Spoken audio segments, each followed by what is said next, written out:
عوام کے لیے ہوتی ہے. جب بات ان کی اپنی آتی ہے تو کسی قسم کی کوئی کفایت شعاری کا مظاہرہ نہیں کیا جاتا, جبکہ گراؤنڈ ریالٹیز اس کے بالکل اپوزٹ ہوتی ہیں. خدارا عوام کے اوپر رحم کیجیے. واپس آئیں گے بریک کے بعد. ویلکم بیک ناظرین. بات کرتے ہیں جنوبی پنجاب کی, جہاں کا اکلوتا برن سینٹر سٹاف کی کمی کا شکار ہے. جنوبی پنجاب میں کرنٹ لگنے اور آگ کے جلے ہوئے مریضوں کو شدید مشکلات کا سامنا کرنا پڑ رہا ہے. برن سینٹر میں سٹاف کی کمی کے باعث جلے ہوئے مریضوں کے آپریشن میں بھی تاخیر ہونے لگی ہے, اور عملے کی کمی کی وجہ سے برن سینٹر کے انتظامی امور بھی خاص سے متاثر ہونے لگے ہیں. گزشتہ کئی برسوں سے 160 اسامیاں خالی پڑی ہوئی ہیں. 87 کروڑ روپے سے زائد کی لاگت سے بننے والے برن یونٹ میں سہولیات کا فقدان ہی فقدان ہے, جو کہ ایک بہت بڑا سوالیہ نشان ہے. مزید اس صورتحال کے جانتے ہیں اپنے نمائندے ظہیر عباس سے. ظہیر, برن سینٹر میں کل کتنی اسامیاں موجود ہیں جن پر ابھی تک بھرتیاں نہیں کی جا سکی ہیں؟ جی, اگر بات کی جائے فردانہ اسامیوں کی تو یہاں پر جو منظور شدہ اسامیاں ہیں برن سینٹر میں وہ مجموعی طور پر 502 ہیں, جس میں سے 341 پر جو ہے وہ عملہ کام کر رہا ہے, جبکہ 161 اسامیاں جو ہیں جس میں انتظامی اسامیاں ہیں, ڈاکٹرز ہیں, نرسز ہیں, رجسٹرار ہیں اور دیگر عملہ جو ہے وہ 161 اسامیاں پچھلے کئی سالوں سے خالی پڑی ہیں. اگر اس کی تھوڑی سی ہسٹری کے حوالے سے آپ کو بتاؤں تو 2012 میں جو ہے برن سینٹر کا قیام عمل میں لایا گیا تھا. اس کا مقصد یہی تھا کہ جنوبی پنجاب ایک بڑا خطہ ہے, 13 اضلاع پر مشتمل ہے, تو یہاں کے جو جلے ہوئے مریض ہیں کسی بھی حادثے کا شکار ہو کر جب وہ آتے ہیں اسپتالوں میں, تو اسپتالوں میں برن وارڈ صرف ایک ہی تھا جس میں بستروں کی تعداد انتہائی کم تھی, جس کے پیش نظر یہاں پر برن سینٹر کا قیام عمل میں لایا گیا تھا. 87 کروڑ 80 لاکھ روپیہ اس پر لاگت آئی تھی. اٹلی کی حکومت نے جو 50% فنڈ ہے وہ فراہم کیے تھے. 2012 سے لے کر 2017 تک یہاں پر سٹاف کی انتہائی کمی تھی. 2017 میں آپ کو یاد ہوگا کہ احمد پور شرقیہ میں آئل ٹینکر جو ہے اس میں آگ لگی تھی, جس کے نتیجے میں 200 سے زائد افراد جو ہے وہ جاں باک ہو گئے تھے. اس میں جو زخمی ہے 66 زخمی جو ہے وہ برن یونٹ لائے گئے تھے. تو اس وقت انتہائی سہولیات کا فقدان تھا. جو ابتدائی طور پر جو جلے ہوئے مریضوں کو انجیکشن لگایا جاتا ہے اس وقت اس کی قیمت تقریباً 8,500 سے 9,000 تھی. جب اس وقت ان مریضوں کو لایا گیا تھا تو اس وقت یہاں پر انجیکشن بھی موجود نہیں تھا, جو کہ مخیر حضرات کے تعاون سے انجیکشن کی جو فراہمی ہے وہ عمل میں لائی گئی تھی. تاہم سہولیات نہ ہونے کی وجہ سے اور زیادہ جھلسے جانے کی وجہ سے 66 میں سے 56 مریض جو ہیں وہ انتقال کر گئے تھے. صرف 10 مریض جو ہیں وہ صحت یاب ہو کر گھروں کو روانہ ہوئے تھے. تو اس وقت جو ہے پنجاب حکومت حرکت میں آئی تھی اور پنجاب حکومت نے سٹاف کی کمی کو دور کرنے کا فیصلہ کیا, سہولیات فراہم کرنے کا فیصلہ کیا. اس کے بعد 2020 میں جو ہے وہ ڈاکٹروں کی بھرتی ہوئی, نرسز کی بھرتی ہوئی اور دیگر جو انتظامی عہدے تھے وہ ان پر بھرتی کی گئی, مگر وہ بھی ابھی تک 161 اسامیاں جو ہے وہ خالی پڑی ہے, جس کی وجہ سے بعد کا جو بچے ہوتے ہیں, کیونکہ بچوں کے یہاں پر جو ڈاکٹر ہیں برن سینٹر میں ان کی تعداد انتہائی کم ہے. بچوں کے لیے جو مختص اسامیاں ہیں جو ان کو چیک کرنے والے ڈاکٹر ہیں, نرسز ہیں, دیگر عملہ ہے وہ 22 ہے, مگر اس میں صرف 6 پر عملہ موجود ہے. 16 سیٹیں جو ہے وہ خالی پڑی ہیں. جب بھی کسی بچے کو جلنے کی صورت میں لایا جاتا ہے, صاف ظاہر ہے جو بھی جلا ہوا مریض آتا ہے اس کی پلاسٹک سرجری ہوتی ہے, تو جب پلاسٹک سرجری کی جاتی ہے تو صاف ظاہر اس کے لیے انستھیزیا جو ہے اس کے ماہر ڈاکٹر کی موجودگی جو ہے وہ ضروری ہے, مگر بچوں کے جو انستھیزیا کے جو ڈاکٹر ہیں وہ یہاں پر موجود ہی نہیں ہوتے. بعض کا 4-5 دن بھی لگ جاتے ہیں, کیونکہ باہر سے جو ہے وہ ڈاکٹر منگوانا پڑتا ہے, کسی اور ہاسپٹل سے منگوانا پڑتا ہے, کسی اور شہر سے منگوانا پڑتا ہے. تو برن سینٹر کی انتظامیہ جو ہے اس صورت میں باہر کے کسی اسپتال سے ڈاکٹر کو ارینج کرتی ہے, وہ بات کو ارینج کرنے میں ٹائم بھی لگتا ہے. تو اس صورت میں جو اس بچے کی حالت ہے وہ بگڑ بھی جاتی ہے. یہی وجہ ہے کہ بعض اوقات کئی مریض جو ہیں وہ اپنی جانوں سے بھی جاتے ہیں. تاہم برن یونٹ انتظامیہ کا یہی کہنا ہے کہ کم وسائل کے باوجود وہ تمام تر کوشش کرتے ہیں کہ مریضوں کی جانوں کو بچایا جا سکے. یہ تو برن یونٹ انتظامیہ کا موقف ہے. دیکھا جائے تو جلنے والے مریضوں کے لیے تو پلاسٹک سرجری بہت اہم ہوتی ہے, اور اگر یہ پلاسٹک سرجری وقت پر نہ ہو تو ساری عمر کے لیے داغ بھی رہ جاتے ہیں. لیکن اگر دیکھا جائے تو برن سینٹر میں associate professor of plastic surgery کی دونوں اسامیاں خالی ہیں, جس سے یقینی طور پر اگر دیکھا جائے مریض تو مشکلات کا شکار ہوں گے ہی. تو وہ دونوں اسامیوں کو کیوں فل اپ نہیں کیا جا رہا؟ جی اس کی جو بنیادی وجہ بتائی جا رہی ہے بن یونٹ انتظامیہ کی طرف سے، بن سینٹر انتظامیہ کا یہی کہنا ہے کہ بھرتیوں پر پنجاب حکومت کی طرف سے پابندی عائد کی جا چکی تھی، جس کی وجہ سے نئی اسامیوں پر بھرتیاں ممکن نہیں ہو سکی۔ ان کا یہی کہنا ہے کہ جب حکومت کی طرف سے پابندی ختم کر دی جائے گی تو اس کے بعد اسامیاں مشتہر کی جائیں گی، انٹرویوز ہوں گے اور نئی جو بھرتیاں ہیں وہ کی جائیں گی۔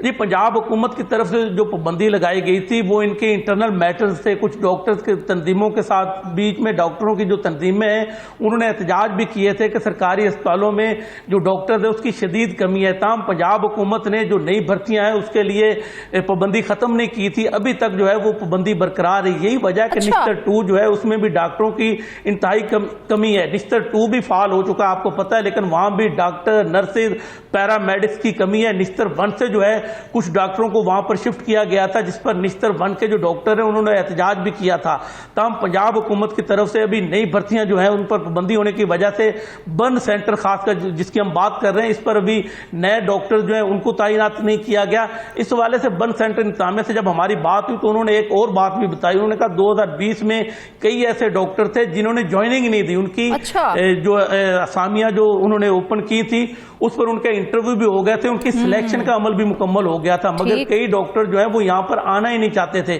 مگر کئی ڈاکٹروں نے جو ہے جوائننگ دینے سے انکار کیا، جس کی وجہ سے ڈاکٹروں کی جو کمی ہے کی کمی کی وجہ سے آنے سے انکاری ہیں یہ ڈاکٹرز۔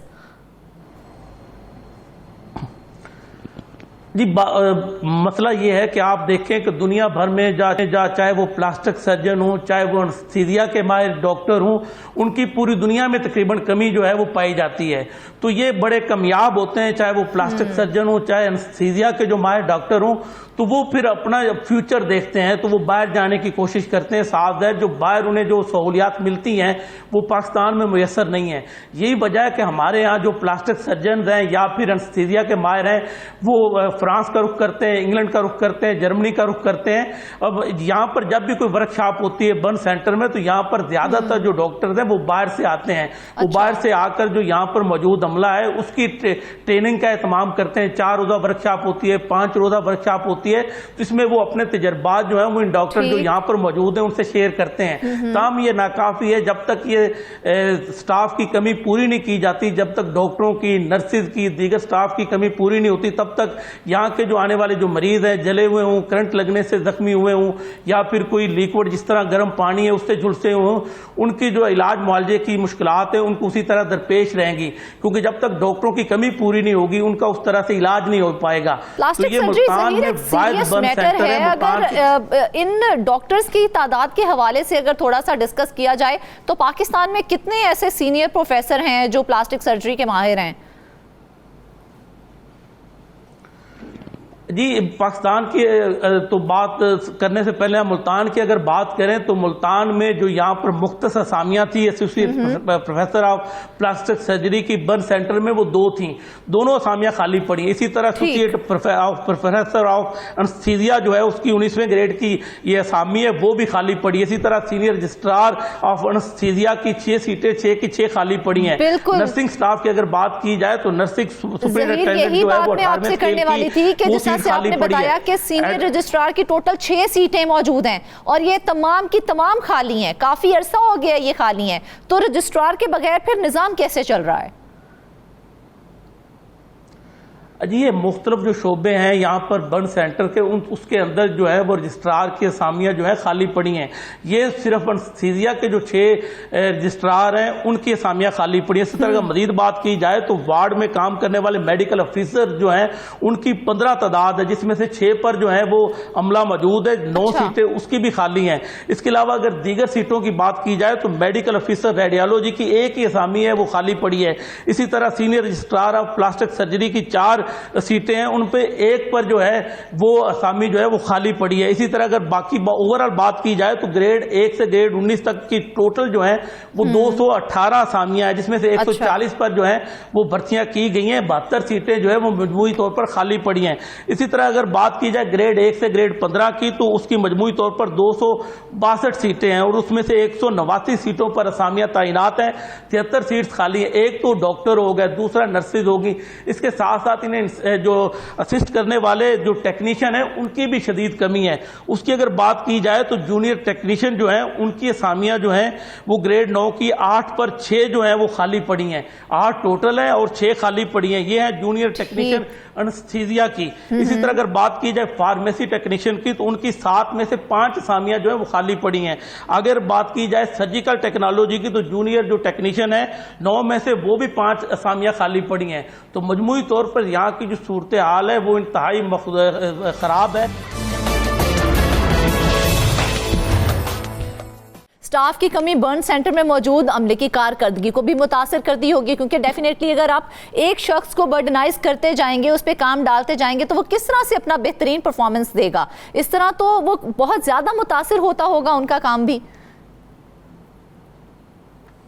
جی وہی میں نے آپ کو جیسے شروع میں بتایا کہ جب بھی کوئی بڑا حادثہ رونما ہوتا ہے، جس طرح آئل ٹینکر میں آگ لگنے کا واقعہ تھا، تو اس وقت جو ہے وہ اس پر دباؤ بڑھ گیا تھا، کیونکہ ایک ہی دم جو ہے وہ 66 مریض یہاں پر لائے گئے. اس وقت جو بیڈ کی تعداد تھی وہ ٹوٹل 56 تھی، تو 10 کو جو ہے وہ متبادل بیڈ فراہم کر کے انہیں یہاں پر داخل تو کیا گیا تھا، مگر اس طرح کی سہولیات انہیں مل نہیں سکی تھی کیونکہ اسٹاف کی کمی ہے. ایک ڈاکٹر اگر پلاسٹک سرجن ہے تو وہ ایک ٹائم میں ایک ہی آپریشن کرے گا، تو صاف ظاہر ہے اگر زیادہ یعنی کہ مریض آ جاتے ہیں تو اس وقت دباؤ بڑھتا ہے اور ان کا جو علاج معالجہ ہے وہ تاخیر کا شکار ہوتا ہے. تاخیر کا شکار ہونے کی وجہ سے جان بچنے کے چانسز جو ہیں وہ بھی انتہائی کم ہو جاتے ہیں اس طرح کے کیسز میں.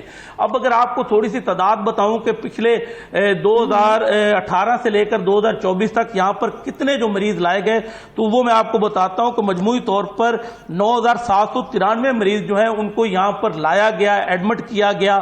ان میں سے 8025 مریض جو ہیں ان کے آپریشن کیے گئے. اس میں سے 1527 جو ہیں وہ اموات بھی ہوئی تھیں. اور جو ڈسچارج ہونے والے مریض تھے ان کی تعداد 9385 تھی. اب اگر اس میں بات کی جائے آگ سے جلے ہوئے مریضوں کی تو ان کی تعداد 2851 تھی 2018 سے یہ 2024 جو اب تک یعنی کہ جو اعداد و شمار ہیں وہ آپ کو بتا رہے ہیں. اسی طرح 133 جو ہے وہ تیزاب گردی کا شکار ہونے والی خواتین تھی، مرد تھے، وہ بھی یہاں پر لائے گئے. اسی طرح اگر بات کی جائے گرم پانی سے جھلسنے کی یا دیگر جو لیکوڈ ہے گرم اس سے جھلسنے کی تو وہ 335 مریض لائے گئے تھے. اسی طرح 349 مریض ایسے تھے جو کہ بجلی کا کرنٹ لگنے سے جھلسے تھے. تو مجموعی طور پر ان جو 6 سالوں میں یہاں پر 9385 جو مریض ہیں وہ صحت یاب ہو کر واپس بھی گھروں کو گئے ہیں. تاہم 1527 موات. یہ تو ہیں جو بالغ مریض تھے. اب بچوں کے مریضوں کی اگر تعداد کی بات کی جائے تو 2022 سے لے کر اب تک ان 2 سالوں میں مجموعی طور پر 1980 بچے جو ہیں ان کو برن سینٹر میں لایا گیا، داخل کیا گیا، جس میں سے 1875 جو ہیں ان کو ڈسچارج کیا گیا، وہ صحت یاب ہو گئے. اسی طرح 207 بچے تھے وہ لقمہ اجل بنے، وہ زندگی کی بازی ہار گئے. اس طرح 1612 آپریشن جو ہیں بچوں کے مجموعی طور پر اس 2 سالوں کے اندر جو ہے وہ برن سینٹر میں کیے گئے. اگر بات کی جائے ڈے کیئر سرجریز کی، ڈے کیئر سرجریز کے حوالے سے آپ کو بتاؤں کہ وہ یہ ہوتی ہیں کہ 24 گھنٹے کے اندر ہی کسی بندے کی سرجری کی جاتی ہے مریض کی، اور اس کے بعد 24 گھنٹے کے اندر ہی اس کو ڈسچارج کر دیا جاتا ہے. تو اسے جو طبی زبان ہے اس میں ڈے کیئر سرجری کہا جاتا ہے. تو اس کے جو ہے 3200 سرجریز جو ہیں وہ 2018 سے اب تک ہو چکی ہیں. اس میں او پی ڈی کی اگر بات کی جائے تو او پی ڈی میں آپ دیکھیں کہ 78661 مریض جو ہیں وہ اس تمام عرصے میں 2018 سے جب سے یہ کافی حد تک فعال ہوا ہے برن سینٹر، تو مریض جو ہیں وہ یہاں پر برن سینٹر میں لائے گئے ہیں، جس میں 2018 میں 14,301 جو ہیں مریض او پی ڈی میں لائے گئے. 2019 میں 13,262 مریض لائے گئے. اسی طرح 2020 کی بات کریں تو 6,900 مریض لائے گئے. 2021 میں جو ہے 10,760 کر دیے، ہزاروں کی تعداد میں ہیں جو برن سینٹر میں لوگ آتے ہیں، ہر طرح سے جلے ہوئے ہوتے ہیں، ہر طرح سے ان کو وہ جو ہوتے ہیں ٹریٹمنٹ کی ضرورت ہوتی ہے. آئل ٹینکر کے واقعے کا بھی آپ نے ذکر کیا، تو اس کے بعد زور لگایا گیا کہ نئی بھرتیاں کی جائیں. اس کے باوجود نئی بھرتیاں کیوں نہیں کی گئی ہیں، اور اگر کی گئی ہیں تو آخری بار کب کی گئی تھیں؟